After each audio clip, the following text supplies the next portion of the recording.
Howdy y'all, NESHY here. So, this last weekend I played in the Duelist Academy online tournament, and I played good old Crystal Mech. I feel like I had the best deck in the room. Who's got the best deck in the room? I played against a couple different decks, Eldritch, Dogma, ADAMANCIPATOR, and a couple of you guys have been asking me if ADAMANCIPATOR is the hardest matchup for Crystal Beast in this format. So, I wanted to make a video about how to beat ADAMANCIPATOR with Crystal Beast. This deck, specifically Crystal Mech, I feel like Crystal Mech has a good matchup against combo decks, and then pure Crystal Beast with the Trap Tricks and the Ultimate Crystal Magic, that's good against slower decks, control decks, good against Zexal, as you saw in my feature match. But this one is really fun, and you're going to see kind of how I use my interrupts to stop ADAMANCIPATOR from making their board, or how you use your cards to break their board. And if you guys are liking this Crystal content where I show you guys how to beat meta decks with Crystal Beast, make sure to subscribe so you don't miss out on any of my uploads, and make sure to join the Crystal Beast Duelist so you don't miss out on the Crystal Beast conversation. And let's just jump into it. So here we're on Dueling Book. This is from the match in the tournament, so I only want to show you guys matches that I played in a tournament with, because just random online ranked, that's cool and all, but I mean, when you're playing in a tournament, there's a little bit more passion going into it, people care a little bit more. So I'm going to go ahead and I'm just going to show my hand real quick. Yeah, we're going second, of course, with Crystal Mech. We opened really well, and they normal summon the Doki and then use its effect and pitch a Guardian from hand. So right here, I mean, someone might imperm that because, you know, it's like 1-for-1 essentially. But honestly, whenever you see ADAMANCIPATOR normal summon Doki, Seeker, or Analyzer, and then they don't special summon another rock from their hand, like Researcher or Seeker, then that means they're free to Gamma them. That's the only hand trap I'd hit them with. I'd only hit them with a Gamma, because if you hit the minors, you know, they're going to whiff. Like, I wouldn't imperm this right here. Honestly, I'm going to save this imperm for something like Granite, so that they don't search Block Dragon, because that's the most unfair part about the deck. So we're just going to go ahead and have them special summon that Analyzer, and we're not going to negate the minors. You never negate the minors because there's a chance that they could whiff. There's a very high chance. Since no one's playing the Go-Go-Go's anymore, they don't have a ton of rock targets in their deck. So it kind of feels silly to just negate the minors with our cards. So Imperm is one of the best cards because it gets around Guardian, right? So it's one of the only cards that we can use, and like, so I'm not going to hit him there.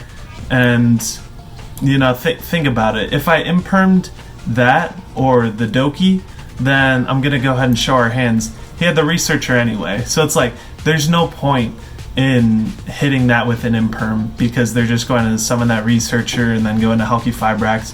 You know, there's really no point to doing that.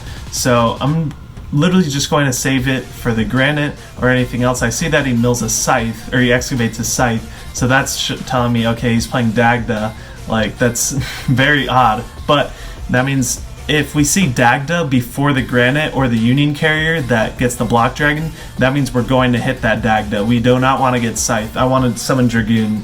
You know, Dragoon's the best card. Honestly, if we imperm this Hulky Fibrax here, he kind of has to pass, right? Like, look at his graveyard. He's got nothing. All he has in hand is a Researcher that isn't a rock. So he has to pass if we imperm this Hulky Fibrax. But, you know, just to play it safe, I would just let it go through, just in case he was playing like ADAMANCIPATOR Signs, the Reborn, because why would he ever go for Hulky Fibrax? Because if I had Imperm, then that's just kind of it. Like, if I had Ash, obviously he had Talents and Gamma, but if I Imperm that Hulky Fibrax, I don't know, that just seems a misplay on his end. So if I were piloting that deck, I would have done it that way, because that was kind of my mindset behind not using that imperm. You know, if I was piloting that, I would have summoned that minor from my hand. So I must have an extender if this Hulky Fibrax is going to get hit. So I guess I just kind of next leveled him or something. Like, not even next level, but like, yeah, I hit the Dagda with the imperm so that we don't get Scythed, because Dragoon's like our win condition. Like, it's kind of game. So yeah, look at this. He only mills one target. Like, imagine if that was a miner searching for a target. Like, it's just very easy these days for this deck to whiff. Look at that. Whiffs again. Like, ever since Jesse Cotton's build, there have been a minimal amount of rock targets for the miners to summon. So never, never, never use your negates on the miners unless it's a normal summon Doki, normal summon Analyzer, normal summon Researcher. That's the only one that they have on the field. They don't special summon out another one. Then you can gamma it. That's the only thing I would say about hitting the miners. Otherwise, just let them go. They're not doing anything. Look at that. He whiffs, or he gets a supplier on that one. Okay, but he's going to end on a very mediocre board here. So I'm gonna go ahead and pause right there. That was a little bit too much, but 2 negate Appaloosa. Okay, I think it should have been 3. We're gonna special summon this Pankratops, and we're just going to have it set up on the field, and we're going to set these cards. He doesn't have any way to interrupt our setting cards, so we're just going to set that promise before we summon out this Sapphire Pegasus. We're going to bring out the purple, and then since we activated purple's effect, he's going to negate that with Apollo. And this allows us to activate Triple Tactics Talent, and just in case he had a Nibiru in hand, I was just going to keep this Apollo on field, and just have it in case he had the Nibiru. So with this, I'm going to summon my Pegasus and then use his effect to get another Pegasus and then promise that one out. I was going to link these 2 away, but then I'm like, might be I'm not going to link them. I'm just going to keep it up because I wanted to keep it just in case he had Nibiru.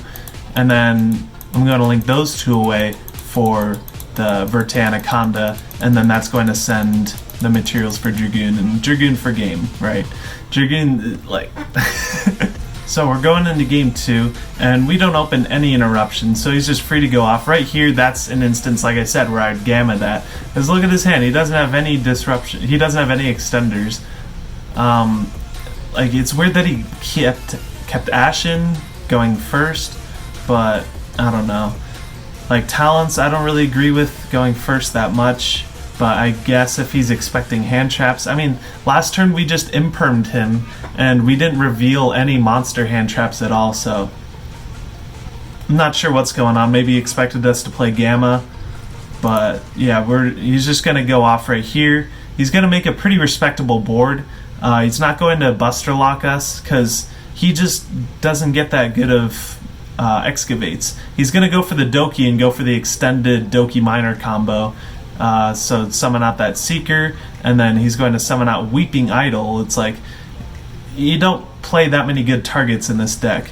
I'm pretty sure he couldn't have done that, because I think Raptite was a tuner. It could be, oh wait, Weeping Idol. Okay, it's not a tuner. Never mind. But, yeah, I guess that's why a miner could excavate it, because it's not a tuner. But yeah, he's going to do Savage, Herald, and then he's going to make a Dagda right here.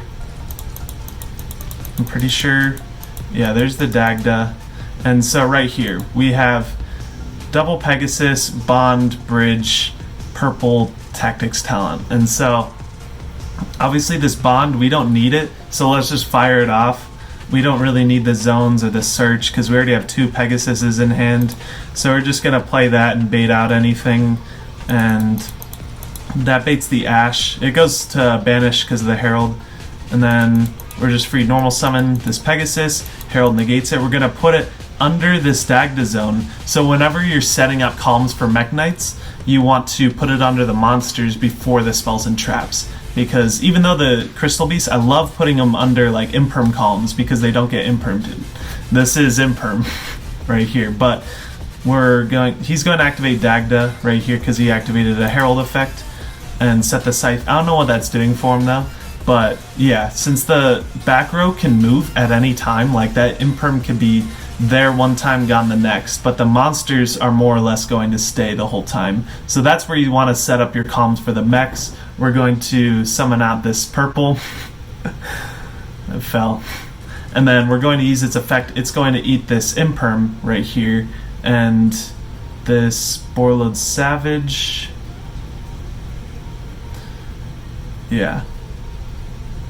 Yeah, so the Borlode Savage negated the Rainbow Bridge, which is like, okay, I wanted to use everything before the Talents. So Talents, I'm just going to have it draw 2, draw into more extenders, and here we go. Conclave Red Moon. We got rewarded for our risky play.